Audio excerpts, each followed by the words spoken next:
Everyone, আসসালামু আলাইকুম। কেমন আছেন আপনারা সবাই? আশা করি ভালো আছেন। আমি হালিমা আক্তার তমা আজ আপনাদের সাথে আলোচনা করব ফৌজদারি কার্যবিধি থেকে আপিল এই বিষয়টি নিয়ে। তো আজকের আমার ক্লাসটি হলো আপিল সংক্রান্ত পার্ট 12। যারা যারা পার্ট 1 থেকে শুরু করে পার্ট 11 পর্যন্ত ক্লাসগুলো মিস করেছেন তারা অবশ্যই প্রিভিয়াস ক্লাস রেকর্ডগুলো দেখে নেবেন। তো চলুন আজকের ক্লাস পার্ট 12 আপিল মূল ধারার মূল আলোচনার দিকে এগোনো যাক।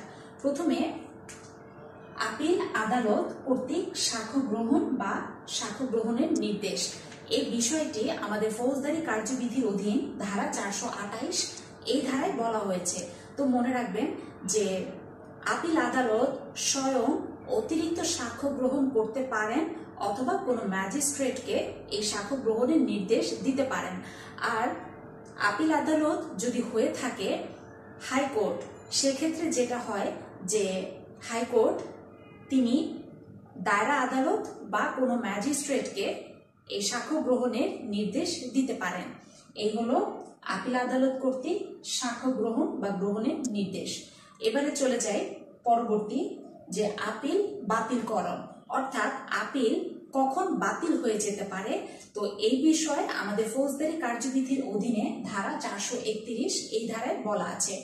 তো ধারা 417 হলো খালাসের বিরুদ্ধে আপিল, আর ধারা 417 এর উপধারা ক হলো অপর্যাপ্ত দণ্ডাদেশের বিরুদ্ধে আপিল। এটা তো আমরা প্রিভিয়াস ক্লাসে পড়ে এসেছি এবং আমাদের সিআরপিসি প্রিভিয়াস সেকশনেও আমরা পড়ে এসেছি। তো মনে রাখবেন যে এই ধারা 417 বা ধারা 417 এর উপধারা ক, এই আপিলের ক্ষেত্রে যে আসামি মিস্টার এক্স, তো তিনি যদি মারা গিয়ে থাকেন, মারা যায়, তখন যেটা হবে যে আপিলটি সম্পূর্ণভাবে পণ্ড হয়ে যাবে, মানে সম্পূর্ণভাবে বাতিল হয়ে যাবে। আসামি দুনিয়ায় নেই, মানে এই আপিলও একেবারেই শেষ। আপিল আর চলবে না, কোনো ধরনের বিচার আচার হবে না। অপরদিকে অন্যান্য ক্ষেত্রে এই ধারা 417 বা ধারা 417 উপধারা ক, এই ক্ষেত্র ব্যতীত অন্যান্য ক্ষেত্রে যদি আপিল চলাকালীন অবস্থায় যদি আসামি মারা যায়, সেক্ষেত্রে মনে রাখবেন এক কথায় জরিমানা ব্যতীত অন্য সকল ক্ষেত্রে অন্য সকল আপিল পণ্ড হয়ে যাবে। তার মানে অন্য সকল আপিল চূড়ান্তভাবে বাতিল হয়ে যাবে।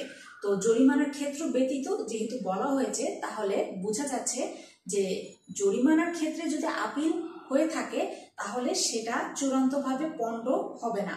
তবে খালাসের বিরুদ্ধে